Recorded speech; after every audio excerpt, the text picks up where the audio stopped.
everyone. My name is Cristie, and I want to share my testimony of how awesome God has been to my family and I. So in 2014 November, I came to the United States of America along with my son, who was 1 year old at the time, and my two younger siblings.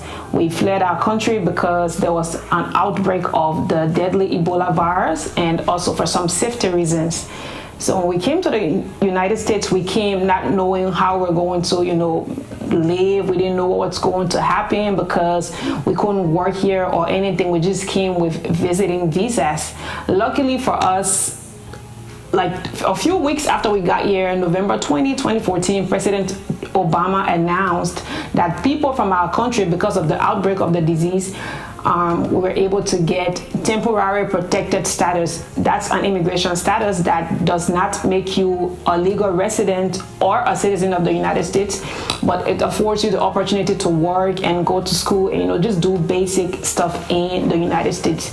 So we were on that program for 2 years until President Trump came into power in March of 2016, and that program was canceled because there was no longer the threat of the Ebola virus in our country.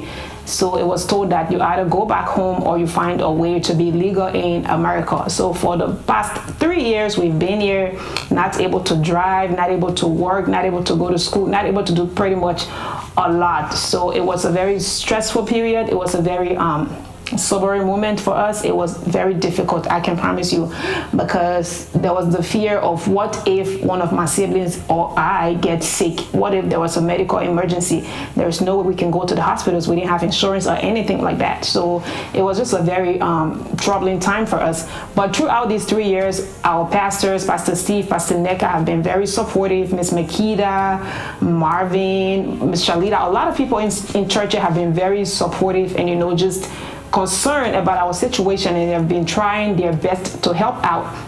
So it's been like that, and family and friends will walk up to me and say, you just go to church, that's all you do, you should hustle, maybe move to this other state or do that or do this. And because of the pressure, sometimes I would want to give in, but then I would think of the word of God that says, he has me in the palm of his hands, that he knows the plans that he has towards me. And whenever there's, an opportunity that arises, I'll go to my pastor for counsel, and he will tell me point blank period, like, this is not what I see for you. This is not what I see for you.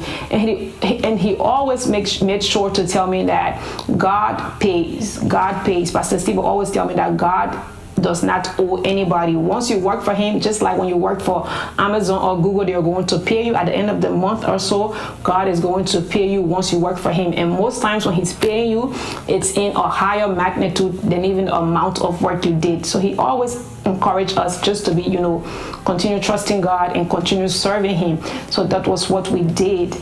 So in this year, at the beginning of this month, there was a bill that was a national defense bill that the president of the United States signed into law. But prior to the signing of that bill into law, we had Liberians that was in this country for like 20 years because we had civil war back in my country dating back from the 90s.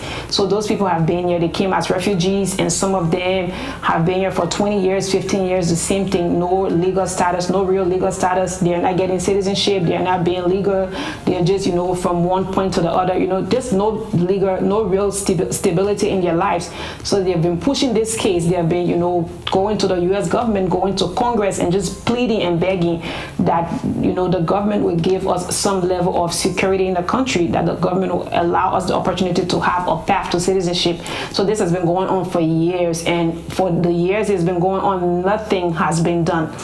So December, when this bill was passed, this national defense bill or whatever was passed, the president of the United States in that bill was a bill for Liberians.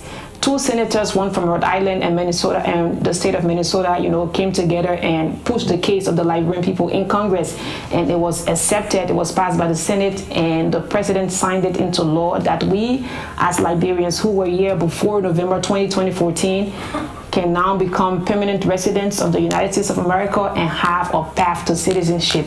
It was signed into law. So it's a law now that I, along with my siblings who are, for the past 3 years, just haven't had any tangible stability, any security in this country. now we are able to apply to become residents in this country, legal residents, and we have a path to becoming citizens of the great United States of America.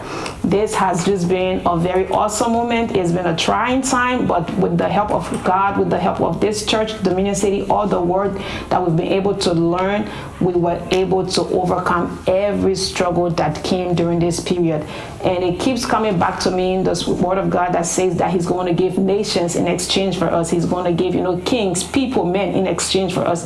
Just keep trusting God, and he's going to come through for you. God is awesome, and that's my testimony. Glory be to God.